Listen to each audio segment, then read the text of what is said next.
నమస్తే అండి. Welcome to సనాతన స్టోరీస్. నిత్యం మనకు వెలుగును ప్రసాదించి మన జీవితాలను వెలుగొందింపజేస్తున్న ఆ ఆదిత్యుని నామాలు ప్రతిరోజు జపించడం ద్వారా జీవితం వెలుగుతో నిండిపోతుందని మన పురాణాల ద్వారా చెప్పబడిన నామాలు సూర్య ద్వాదశ నామాలు.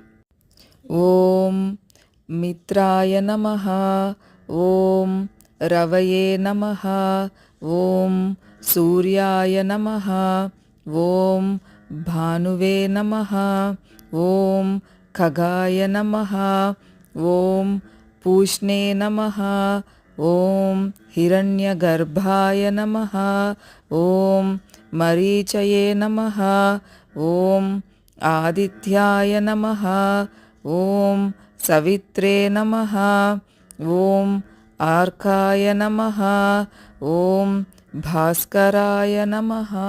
ఇప్పుడు వాటి అర్థాలు తెలుసుకుందాం.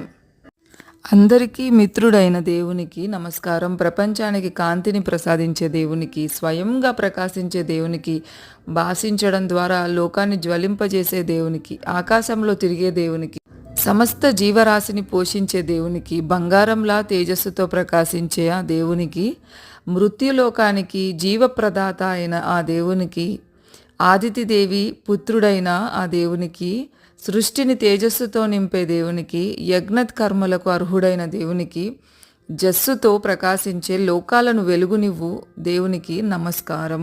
సమస్త లోక సుఖినో భవంతు. సనాతన స్టోరీస్ని సబ్స్క్రైబ్ చేసుకోవడం మర్చిపోండి.